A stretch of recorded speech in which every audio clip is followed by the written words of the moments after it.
গরমে বই নাকি বইয়ের গরম? এবার একটানা 40 দিন বইয়ের মেলা। মেলা বই কাঞ্চনজঙ্ঘা স্টেডিয়ামে। একটাই বইয়ের স্টল, চন্ডাল বুকস, উত্তরবঙ্গের একান্ত আপন। 22 এপ্রিল সন্ধ্যে 6:30টায় শুরু, চলবে 4 জুন 2025 অবধি। হ্যাঁ, গরমের মেলায় বইয়ে মিলবে গরমা গরম ছাড় 20% থেকে 60% অবধি। চন্ডাল মানে হয় আপনি বইয়ের কাছে, না হলে বই চলে যাবে আপনার কাছে। চন্ডাল বুকস।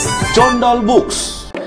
তো প্রথমেই আমি মঞ্চে আজকের যে সভায় যে আলোচনা, তার জন্য প্রথমেই প্রণাম জানাচ্ছি অনুরাধাদিকে, যিনি আমার সরাসরি শিক্ষক, যিনি আমাকে ক্লাস 12-এ প্রথম সিমান্ডা বুভার দ্য সেকেন্ড সেক্স পড়তে দিয়েছিলেন, পড়েছিলেন, এবং তার কাছ থেকে শুধু সিলেবাসে পড়া না, জীবনে প্রচুর পাঠ গ্রহণ করেছি। সেগুলো কতটুকু কাজে লাগাতে পেরেছি সেটা আমার ক্ষমতা বা অক্ষমতা। যাই হোক, আজকে এখানে মৌমিতা এবং অমৃতার কথা শুনলাম, দিদির কথা তো শুনেইছি।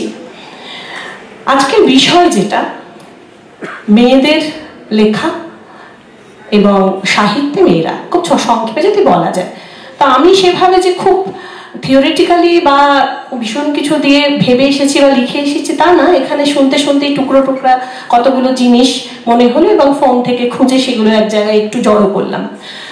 প্রথমেই আমার মনে হয় যে যখন আমরা মেয়েদের সেশন, মেয়ে কবিদের আলাদা সেশন, এই যে জায়গাগুলো বাদ দিয়ে শুধু কবিতা পাঠ রাখতে পারবো, আমার ব্যক্তিগতভাবে খুব ভালো লাগবে। যে এখন তরুণ কবিরা কবিতা পড়বেন, তরুণ মেয়ে কবিরা কবিতা পড়বেন, এটা না থাকলেও হয়। এখানে তরুণ পুরুষ কবিরা কবিতা পড়বেন বলে যে সব অনুষ্ঠানে ভাগ করা হয়, এখানেও করা হয়েছে। অর্থাৎ মেয়েদের লেখালেখিকে একটা সাবকালচার হিসেবে যে দেখা হয় সবসময়, মূল স্রোতের বাইরে দাঁড় করিয়ে রেখে যে দেখা হয়। প্রান্তিকতা তো অনেক রকম রয়েছে, এবং প্রান্তে যে মানুষ দাঁড়িয়ে থাকে সেই শুধু কিন্তু এটা বুঝতে পারে যে প্রান্তিকতাটা কি, এবং কেন্দ্র থেকে সে ঠিক কতটা দূরে আছে, কেন্দ্র সেই কম্পাসটাকে কতটা ছোট বড় করে, বৃত্তচাপ কতটুকু ছোট বড় করবে নির্ধারণ করছে, সেই প্রান্তে থাকা মানুষরাই বুঝতে পারে। তো নারী যে প্রান্তে আছে বা অপর করে রাখা হয়েছে দীর্ঘদিন ধরে, এগুলো খুব পুরনো কথা, আমরা সবাই জানি। আর কিভাবে প্রথম থেকে মেয়েদের লেখালেখি, যখন মেয়েরা গল্প লিখবে শুনে স্বয়ং বঙ্কিমচন্দ্র বলেছিলেন যে আরশোলারও মাঝে মাঝে পাখি হওয়ার শখ হয়। তিনি নিজে অনেক নারী চরিত্র ব্যক্তিত্বময়ী তৈরি করেছেন, দীপ্তিময়ী। তারপরে বলেছিলেন যে আসলে নারকেলের মালা বড় শক্ত জিনিস, এটা মেয়েদেরকে আর সেই উপন্যাস বা গল্প লেখা সাজায়। যাই হোক, সেগুলো তো অনেকে অনেক কিছু বলেছেন, আমরা জানি। এইটা আমি বাদ দিয়েই বলছি যে একটু আগে আমি একটা জায়গা আমার একটু স্ট্রাইক করলো। অমৃতা এখানে অভিষেকের 3টি গল্প নিয়ে আলোচনা করলেন। অভিষেকের মতো অনেক লেখক আছেন, আমি নারী পুরুষ এটাকে বাদ দিয়ে বলছি, লেখক আছেন যারা সত্যিই বোঝেন, সত্যি জানেন যে মেয়েদের জায়গাটাকে অ্যাড্রেস করতে, নারীত্বের জায়গাটাকে অ্যাড্রেস করতে। কিন্তু আমরা কিন্তু তৃপ্তি সাঁতরার লেখাকেও বেছে নিতে পারতাম, আমরা কিন্তু অনুরাধা কুণ্ডার লেখাকেও বেছে নিতে পারি, আমরা কিন্তু অভিষেক নিজেকে পুরুষ লেখক না বললেও সমাজের চোখে পুরুষ লেখকই। আমরা কিন্তু সেই আবার যখনই লেখা হিসেবে আমরা বলতে চাই না, তখনই কিন্তু আমরা আবার নিজেরাই ওই বৃত্তটার মধ্যে গিয়ে পড়ি যে একটা লেখা নিয়ে যখন বলতে যাই, তখন আমরা সেই পুরুষ সো-কল্ড পুরুষ লেখকদেরকে বেছে নিই। আমাদের কাছে প্রচুর লেখকের কাছে সুচিত্রা ভট্টাচার্য, বাণী বসু, নবনীতা দেবসেনের লেখা গুলিয়ে যায়।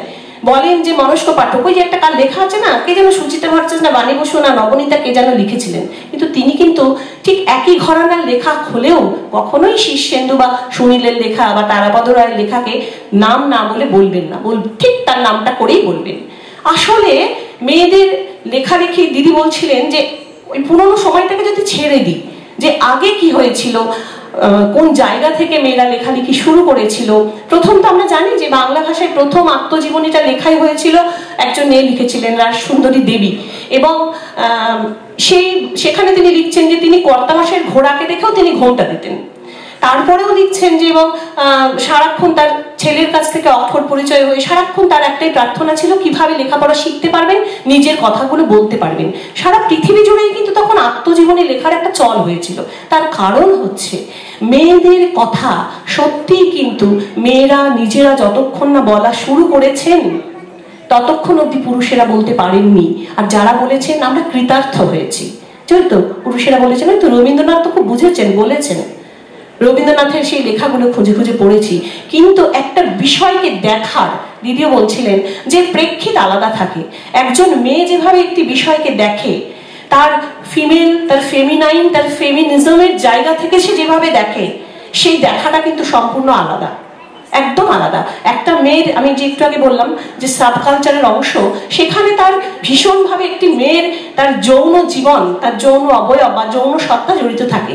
একটি মেয়ের তার বয়ঃসন্ধি, তার ঋতু চক্র শুরু, তার সন্তান ধারণ, তার মেনোপজ, তার সন্তান প্রসব, এই যে সমস্ত অভিজ্ঞতাগুলোর মধ্যে দিয়ে যায়, এগুলো যা সে অনুভব করে, এই সমস্ত কিছুকেই লুকিয়ে রাখা, চেপে রাখা, আড়ালে রাখার কথাই তাকে সমাজ শেখায়। ছোট থেকে শিখিয়েছে যে এই কথাগুলো বলতে হয় না। তাকে যদি কেউ অত্যাচারও করে, তাকে যদি কেউ নির্যাতনও করে, সে মলেস্টেশনের শিকার হয়েও তাই সে শিখেছে চেপে রাখতে হয়। এবার একটা মৌমিতা যখন এখানে নানান অপরাতার কথাগুলো বলছিলেন, বসে বলছিল, এবং সত্যি সে বলছিল বলতে বলতেও যে আমি যখন লাটাগুড়ি জঙ্গল নিয়ে লিখবো, তখন আমি সেই মায়ের কথা লিখবো। সত্যি, কিন্তু প্রথমে একটি মেয়ে সেই মায়ের কথাই লিখবে, কেননা হাতির তাড়া খেয়ে ঘর ছাড়া পুরুষটির সঙ্গে হাতির তাড়া খেয়ে ঘর ছাড়া মেয়েটির ঠিক কোথায় কোথায় তফাৎ একটি মেয়ে সত্যি সেটা বোঝে। তাহলে একটি মেয়ের লেখা পড়েই, এখন একটা কথা বলা হয় যে একটা মেয়ের লেখা পড়েই কি বোঝা যাবে যে লেখাটা মেয়ের লেখা, নাকি সেই লেখাটা পড়ে যেন বোঝা না যায় কার লেখা? আমি ব্যক্তিগতভাবে মনে করি, যদি একটি লেখা পড়ে বোঝা যায় যে একটি মেয়ের লেখা, খুব ভালো, বোঝা যাক, বোঝা যাক। কারণ একটি মেয়ে যে যাপনের মধ্যে দিয়ে বড় হয়ে ওঠে, যে অভিজ্ঞতার মধ্যে দিয়ে বড় হয়ে ওঠে, যে জীবনের মধ্যে দিয়ে বড় হয়ে ওঠে, সেটা একান্তই তার বাইরের যে বহির্বিশ্ব, রাজনৈতিক, সামাজিক, পারিবারিক, বাকি সবকিছু, তার সঙ্গে কিন্তু তার নারী সত্তাটা সেখানে জড়িত থাকে। সেটাকে অস্বীকার করার কোনো জায়গা আমি দেখি না। আমি আমার এই ওম্যান জন্ম, নারী জন্মকে উদযাপন করতে ভালোবাসি, সেলিব্রেট করতে ভালোবাসি। তাই সেটাকে অস্বীকার করে নয়, পুরুষের মতো হয়ে যাওয়াতে নয়।